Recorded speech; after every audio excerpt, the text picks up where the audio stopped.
মওদুদি মতবাদ এবং সত্যের মাপকাঠি কিংবা মেয়ের হক নিয়ে যে একটা অযাচিত বিতর্ক চলছে, একটা কৃত্রিম রাজনৈতিক বিতর্ক চলছে, আমি এটাকে কিছুতেই এলমি বিতর্ক বা উসুলি বিতর্ক এগুলো বলতে রাজি নয়।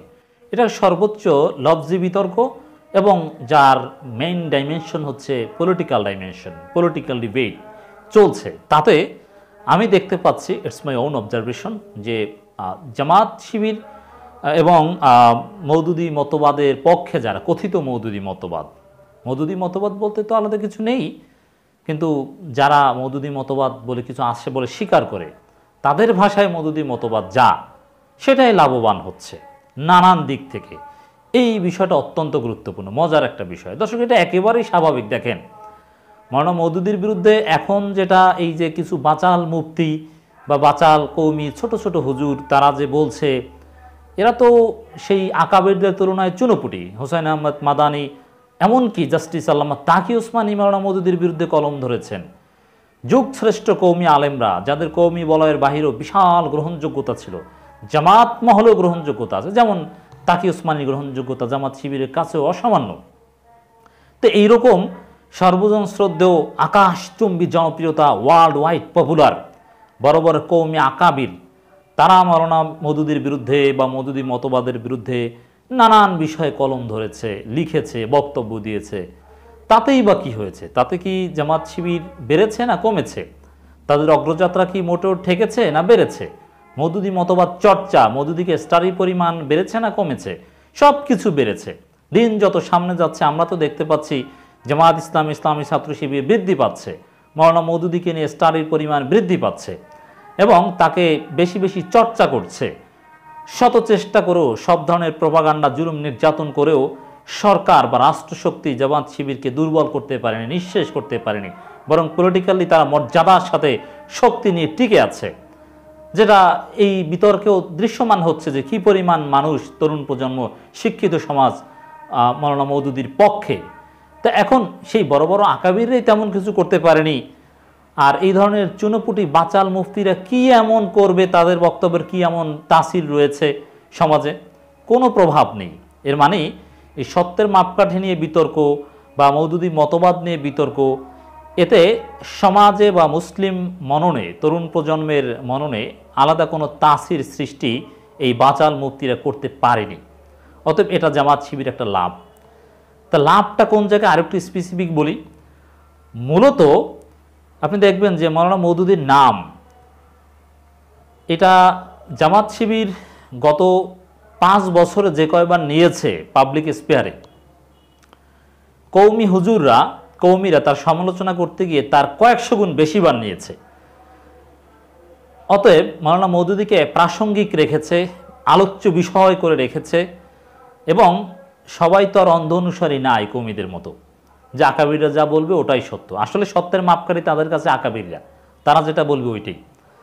সাধারণ জনগণ বা নতুন প্রজন্ম, চিন্তাশীল লোকজন এই মওদুদি মতবাদী জিকির করার কারণে অনেকে একটু যাচাই বাছাই করতে যায়।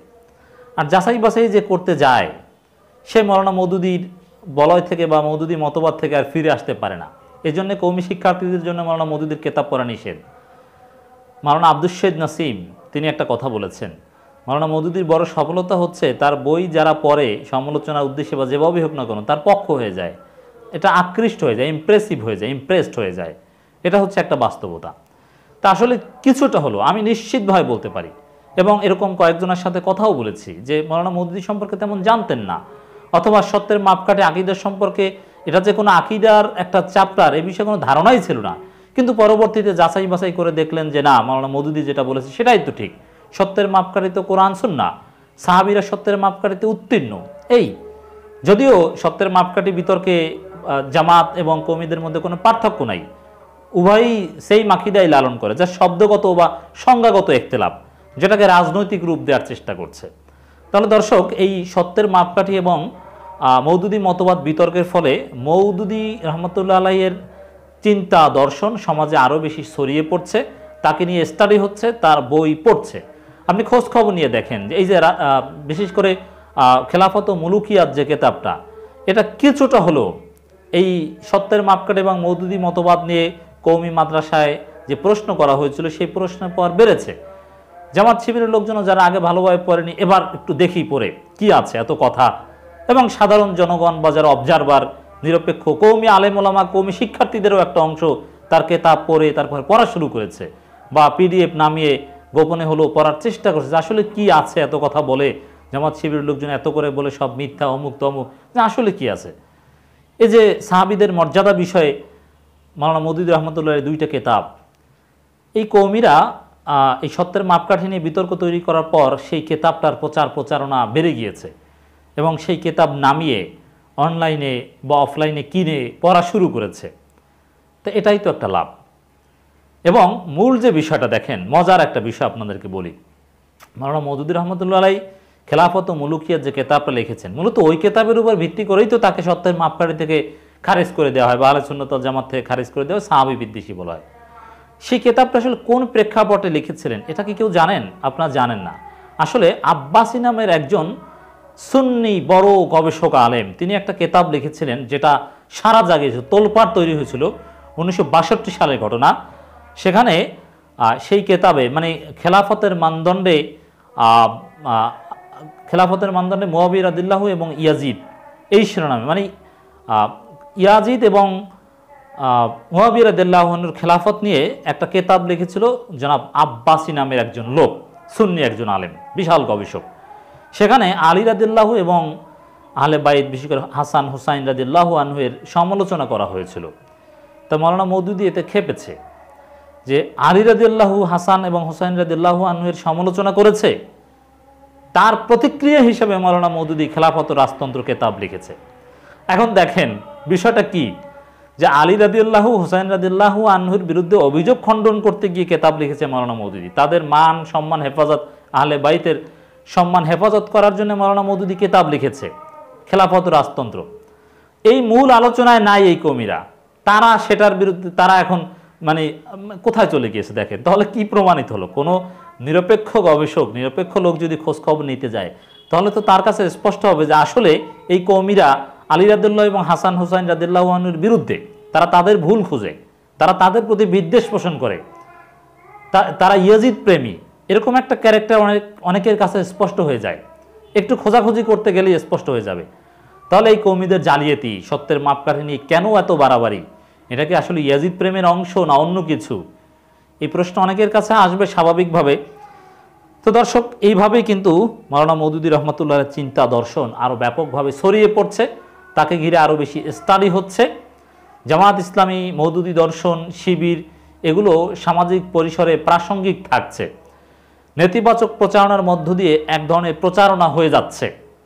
আর দিন শেষে কওমিদের ওই বক্তব্য সাধারণ মানুষ মোটেই গ্রহণ করছে না, তারা নিজেরা মজা পাচ্ছে, নিজেরা বক বক করে, চ্যালেঞ্জবাজি করে, কিন্তু আসলে জনগণের উপর কোনো তাসির নাই। একটু নিরপেক্ষভাবে খোঁজখবর নিয়ে দেখেন তো। আমি স্যাম্পলিং করেই কথা বলছি। মাওলানা মওদুদীর পক্ষে বা সত্যের মাপকাঠি নিয়ে জামাত শিবিরের কিছু লোকজনের বা আলেম ওলামাদের কিছু বক্তব্য আমি দিয়েছি দু একজনকে, দেখেন এটা একটু পড়ে দেখেন কি। আর সেই আলী হাসান ওসামা, রেজাউল করিমের আবরারদের বক্তব্য দিয়েছি, কি দেখেন। আলী হাসান ওসামা বা রেজাউল করিম, আমি তাদের বক্তব্য শুনতেই রাজি নয়, বিরক্ত লাগে। এত ফাও টাইম আছে নাকি এত দীর্ঘক্ষণ বক্তব্য শুনবে? তো একটু যাচাই বাছাই করেছে বা আমার সংক্ষিপ্ত ফাইন্ডিংস, আমি ওইভাবে উদ্যোগ নিয়ে যে সিরিয়াসলি করেছি তা না, জাস্ট একেবারে সিম্পলি কিছু কনক্লুশনে আসার চেষ্টা করেছি। তাতে আমার কাছে মনে হয়েছে যে আসলে জনগণের উপর তাসির করেছে জামাত শিবিরের বক্তব্য, মওদুদী মতবাদ এবং মেয়ারে হক বা সত্যের মাপকাঠি বিষয়ে। আমির হামজা কি বলেছে এটা লক্ষ লক্ষ মানুষ শুনেছে, সংক্ষেপে বলেছে, গ্রহণ করেছে। কিন্তু আলী হাসান ওসামা, রেজাউল করিম আবরার কি বলেছে, ওইসব এলমি বা ওই ধরনের রেফারেন্স যুক্ত অতিকথন দীর্ঘ বক্তব্য সাধারণ জনগণের উপর তাসির নেই। তো দর্শক, আসলে নানানভাবে এই ধরনের বিতর্কগুলো জামাত শিবিরকে লাভবান করে, উপকৃত করে। বরং মওদুদী মতবাদ কিংবা সত্যের মাপকাঠি এগুলো নিয়ে যদি কওমিরা চুপ থাকতো, তাতে জামাত শিবিরের এই লাভটা হয়তো বা হতো না, কিছু বই পুস্তক বিক্রি কম হতো, কিংবা এত আলাপ আলোচনায় আসতো না, মাওলানা মওদুদীর প্রতি জনগণের এত আকর্ষণ তৈরি হতো না। তো এভাবে আসলে একদিক থেকে লাভ তো মূলত ইহুদি খ্রিস্টানদের, অথবা আওয়ামী লীগের, সহজ কথা। কারণ তারা চায় হুজুররা যেন এক না হয়, তারা যেন মওদুদি মতবাদ এগুলো নিয়ে ইফতেরাকের মধ্যে থাকে, এগুলো নিয়ে কামড়াকামড়িতে থাকে। মূল লাভ হচ্ছে তাদের, উম্মাহ ক্ষতিগ্রস্ত হচ্ছে, ঐক্য থেকে আরো দূরে সরে যে ইফতেরাক হচ্ছে। কিন্তু ওই যে প্রচার প্রচারণা, প্রাসঙ্গিক থাকা, চর্চা বাড়ানোর দিক থেকে মাওলানা মওদুদি, জামাত শিবির এদেরই লাভ হচ্ছে, এই মতবাদেরই লাভ হচ্ছে, মতবাদ বলে মেনে নিলেও। অন দি আদার হ্যান্ড, এই বিষয়ে খোঁচাখুচি করতে গিয়ে কৌমিদের অনেক গোমর ফাঁস হয়ে গেছে, তাদের আকীদার অনেক বিষয়, শিরকি বেদাতি অনেক বিষয়, আশেক মাসুক, আবার কি বেদে মারেফাত, এগুলো সামনে আনছে স্বাভাবিকভাবে অনেকে। এখন সেগুলো কিন্তু আসলে একেবারেই বিতর্কিত কিতাব, সেগুলো নিরপেক্ষভাবে কেউ পড়তে গেলে উল্টা তাদেরকে নিশ্চিত শিরক বেদাত মনে করবে। কিন্তু মাওলানা মওদুদির কিতাব যাচাই করে পড়তে গেলে কেউ শিরক বেদাত মনে করবে না। যে কোনো সরল মানুষের কাছে মাওলানা মওদুদির একটা কিতাব দেন আর বেদে মারেফাত, আশেক মাসুক দেন, দেখেন সে কি সিদ্ধান্ত নেয়।